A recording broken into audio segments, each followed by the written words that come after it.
Selamat jumpa kembali di channel Tembus Pandang.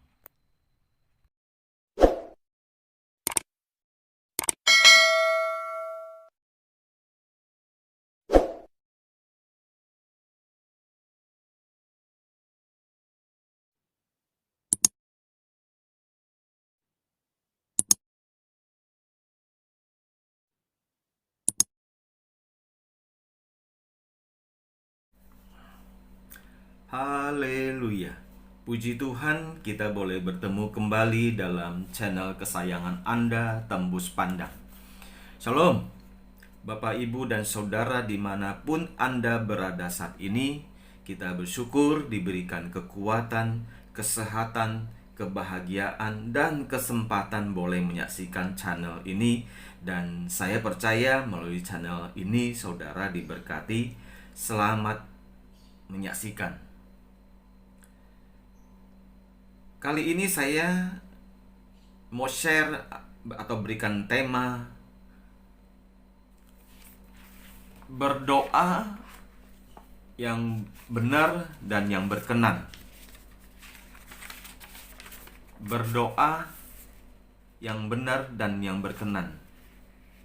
Itulah tema kali ini, saudara. Berdoa adalah suatu cara kita berkomunikasi dengan Sang Pencipta yang dilakukan berbagai sekte, aliran, agama, dan kepercayaan lainnya. Berdoa adalah hal yang penting, yang utama, yang prinsip yang dilakukan oleh umat di dalam suatu kepercayaan. Masing-masing agama, sekte-sekte dan aliran kepercayaan juga punya cara berdoa yang berbeda-beda. Ada yang memakai suara, tanpa suara, meditasi, tarian, ritual, maupun sikap tubuh kita.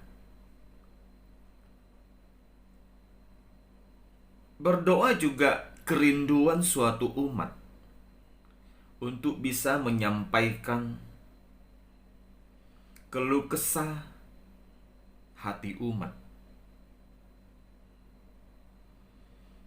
Terus bagaimana orang percaya harus berdoa? Mari kita nyimak di Matius 6 ayat 5 sampai 13, saudara.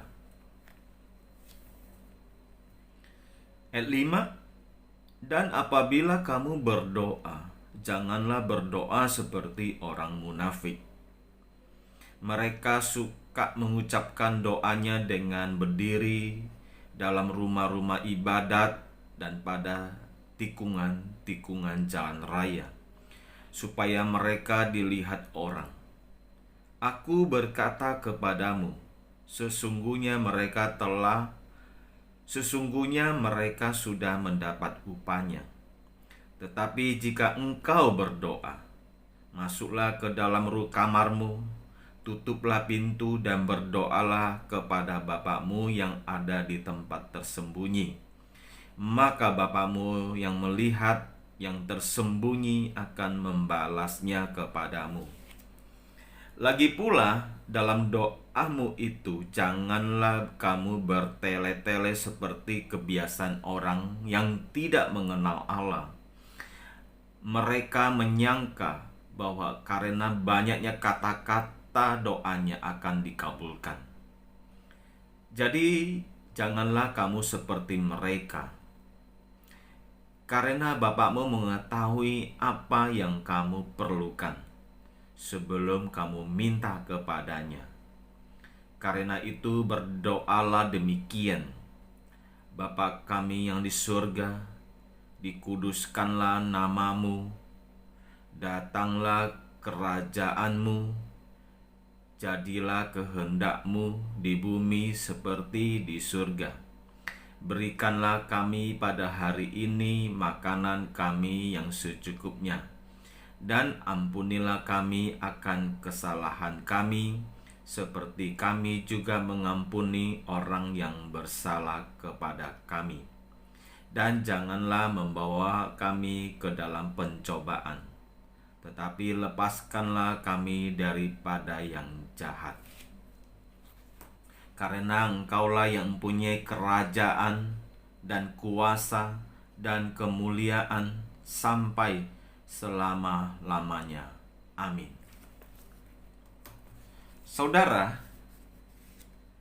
yang barusan saya bacakan adalah bagaimana doa yang diajarkan Tuhan Yesus.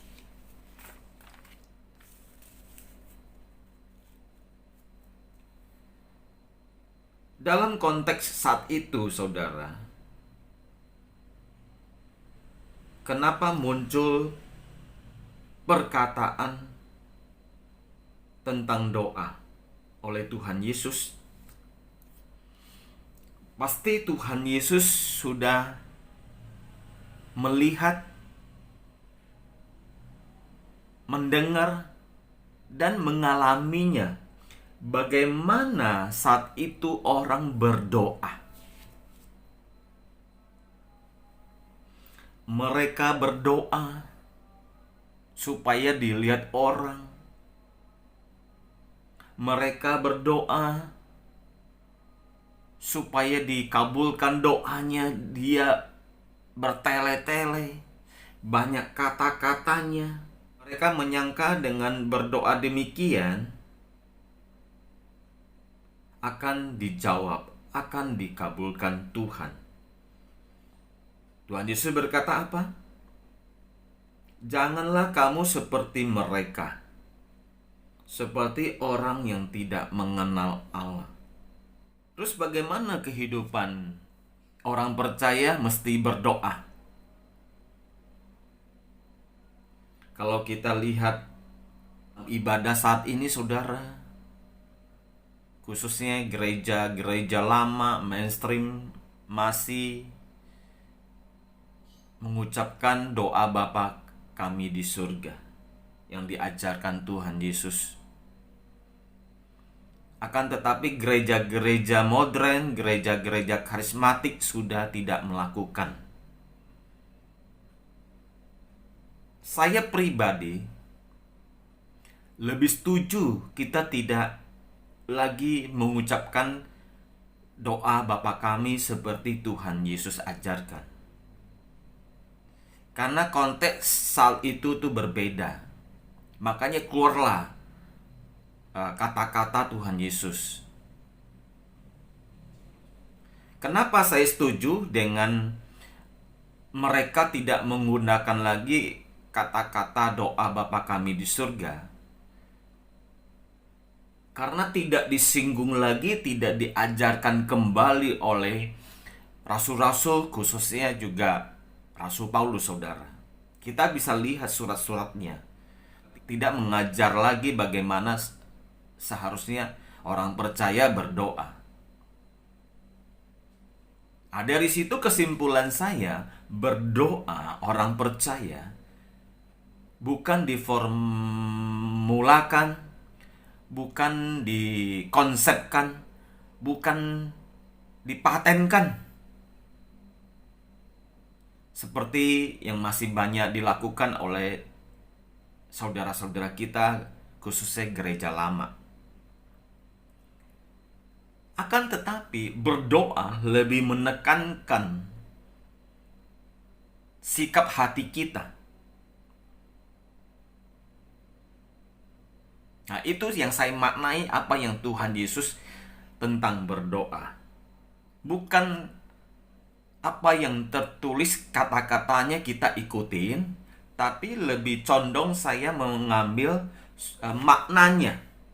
bagaimana kita harus berdoa di hadapan Sang Pencipta yang kita kenal, Allah Abraham, Allah Ishak, Allah Yakub, dan di dalam pribadi Tuhan Yesus dinyatakan 2000 tahun yang lalu.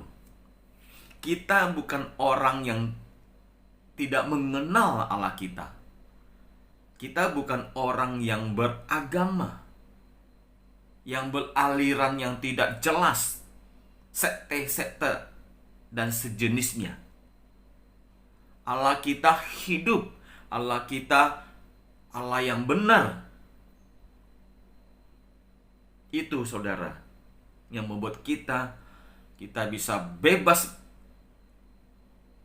mengungkapkan isi hati kita. Itu prinsip doa orang percaya. Bagaimana dikatakan di situ?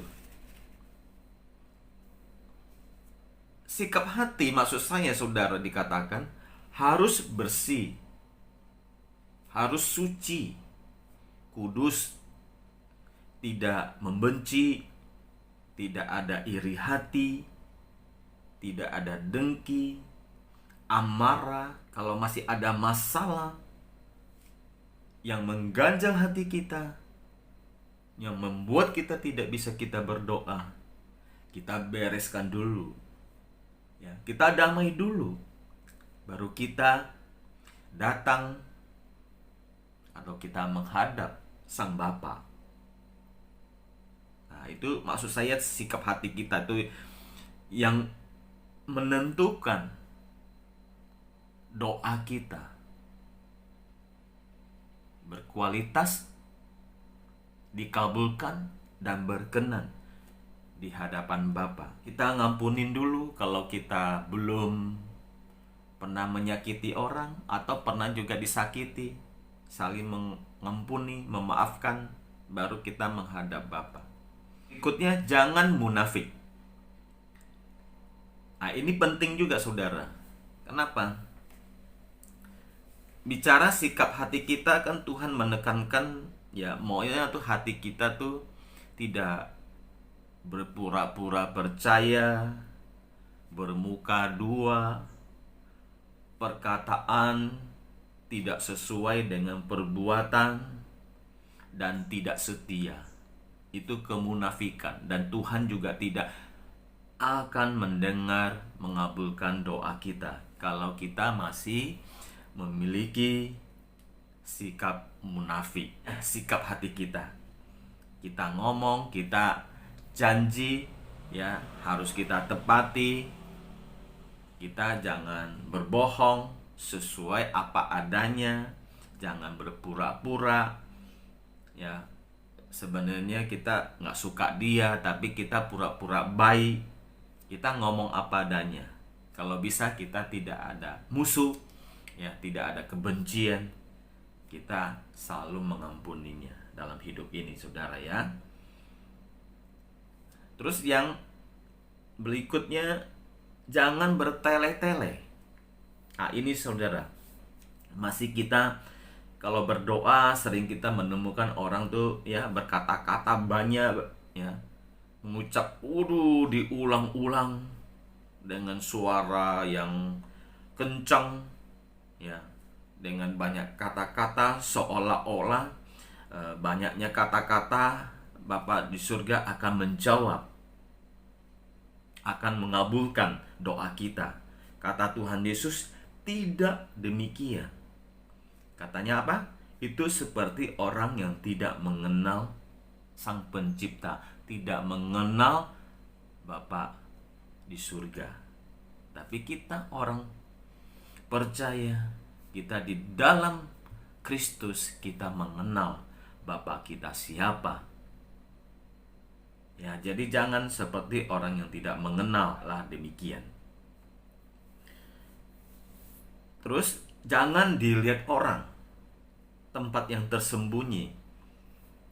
Saudara, kita di dalam Kristus sudah dibebaskan. Tidak ditentukan lagi bagaimana kita waktu berdoa, sikap tubuh bagaimana, apakah kita nungging, apakah jongkok, apakah duduk, apakah berdiri, tidak lagi ya. Apalah juga waktu dan tempat tidak ditentukan lagi. Kita bisa di mana aja, kita bebas waktu, tempat ya. Mau duduk, asal jangan tiduran saudara ya. Kita mau berdiri, mau setengah badan, kita berlutut, terserah saudara ya. Yang penting kita cari tempat yang tenang, tidak dilihat orang, supaya agar kita juga tidak diganggu. Kita bisa sepuasnya untuk berbicara dengan Bapa. Nah, itu yang saya maknai apa yang Tuhan ajarkan tentang doa saudara. Ya, ini yang saya sampaikan, saya ambil yang inti-intinya, yang prinsipnya saudara ya. Jadi bukan karena diatur bagaimana itu formulasikan, dipatenkan harus berdoa demikian. Jadi kita sebagai orang percaya tidak lagi ya saudara ya, kita bebas, kita ini. Tesalonika 5 ayat 16 sampai 18. Bersukacitalah senantiasa, tetaplah berdoa, mengucap syukurlah dalam segala hal, sebab itulah yang dikehendaki Allah di dalam Kristus Yesus bagi kamu. Jadi tadi saya singgung saudara, bagaimana doa orang percaya tidak diformulasikan, tidak dikonsepkan, tidak dipatenkan, juga tidak banyak dibahas oleh rasul-rasul Tuhan Yesus. Nah, tapi prinsip doanya tadi sudah saya sampaikan. Nah, disambung lagi di 1 Tesalonika 5 ayat 16 sampai 18. Bersukacitalah senantiasa. Itu sudah doa. Kenapa? Prinsip doa tuh di situ, saudara. Ya, kenapa tidak dibahas dengan konsep bagaimana semestinya orang percaya berdoa? Nah, kamu harus bersukacitalah senantiasa dalam hidup kita. Lebih menekankan bagaimana sikap hati kita, attitude kita di dalam kehidupan sehari-hari. Itu sudah doa, saudara. Ya, jadi orang percaya, ya, doa bukan sekedar kita berkomunikasi di satu ruangan di waktu tertentu, tapi lebih condong bagaimana sehari-hari hidup kita. Itu juga sudah berdoa. Makanya di ayat 16 1 Tesalonika 5, bersukacitalah senantiasa. Kalau saudara tidak bersukacita senantiasa saudara, ya kita nggak bisa berdoa. Kita mau berdoa tutup pintu satu hari satu malam juga Tuhan tidak berkenan saudara. Kenapa? Karena kita belum beres hati kita. Nah, terus yang kedua ayat 17, tetap berdoa, tetaplah berdoa. Berdoa mesti menjadi gaya hidup orang percaya. Ya, saudara, berdoa mesti menjadi gaya hidup orang percaya. Maksudnya gaya hidup tuh gimana? Ya, saudara ngerti gaya hidup? Gaya hidup seperti ya kalau kita sekarang handphone itu gaya hidup. Tanpa handphone kayaknya nggak bisa. Nah, demikian juga sebaliknya. Saya nggak bisa hidup tanpa berdoa. Artinya berdoa itu harus melekat terus menerus dalam kehidupan kita. Nah, itu gaya hidup. Kalau saya nggak berdoa, saya nggak bisa hidup. Terus yang 18, mengucap syukurlah dalam segala hal, sebab itulah yang dikehendaki Allah dalam kehidupan Yesus bagi kita dan bagi saya dan saudara, bagi orang percaya, ya. Jadi dalam hal apapun, mau kita berdoa, berpuasa siang dan malam, kalau kita nggak mengucap syukurlah dalam segala hal, percuma, saudara. Ya, jadi inti dari semua itu, saudara, beberapa poin bahasan doa benar dan berkenan. Yang pertama, berdoa dalam kehidupan orang percaya ditekankan ke sikap hati kita. Ya, kita bukan bicara cara berpakaian, bagaimana sikap tubuh kita, bagaimana jam berapa, tempat di mana, tidak menekankan ke situ. Tapi menekankan ke sikap hati kita. Apa maksud sikap hati kita tadi sudah saya bahas. Poin kedua, orang percaya tidak lagi diformulakan atau dikonsepkan atau dipatenkan untuk berdoa. Ya, kita bebas waktu dan tempat. Ya, tadi juga sudah singgung, saudara bisa lihat, dengerin yang tadi saya sampaikan. Yang ketiga, doa orang percaya lebih mengucap syukur. Ya. Mengucap syukur apa artinya? Ya, dalam setiap kehidupan kita, kalau kita selalu mengucap syukur, itu sudah berdoa. Dan otomatis saya percaya, saya yakinin, kita sebelum berdoa meminta, Tuhan sudah sediakan kalau hati kita selalu mengucap syukur. Yang keempat, doa orang percaya juga dimaknai komunikasi dengan Sang Pencipta. Nah, kalau kita anggap itu komunikasi, berarti mesti ada dua arah, bukan satu arah. Seperti agama pada umumnya. Artinya apa, saudara? Kita berdoa, ya, boleh berkata-kata, tapi kapan juga kita harus berdiam diri untuk belajar peka mendengar suara Tuhan. Suara Tuhan bisa kita mendengar audible maupun di batin kita. Yang kelima, doa mesti menjadi gaya hidup orang percaya, saudara. Tadi saya singgung apa itu maksud gaya hidup. Gaya hidup sekarang apa, saudara? Beli tas terus atau baju terus? Mungkin sekarang paling contoh, paling sederhana adalah kita bisa lihat HP. Orang tuh tanpa HP nggak bisa hidup kayaknya. Nah, sekarang kita sebagai orang percaya, itulah menjadi doa, menjadi gaya hidup. Tanpa berdoa, saya tidak bisa hidup. Tanpa berdoa, saya tidak bisa apa-apain dalam hidup ini. Nah, itu jauh lebih penting. Ya, saudara ya, itu ada 5 poin bahasan tentang doa yang benar, yang berkenan. Demikianlah Bapak, Ibu, dan Saudara yang terkasih, setelah kita menyaksikan bersama-sama pembahasan tadi, saya percaya saudara memperoleh suatu pandangan atau pencerahan tentang kekristenan, khususnya tentang doa. Karena tadi disampaikan begitu jelas, singkat, padat, dan utuh, sehingga kita boleh diberkati dan menjadi pelaku firman untuk hormat dan kemuliaan Tuhan Yesus. Sekian dan terima kasih, sampai jumpa kembali di lain waktu. Tuhan Yesus memberkati.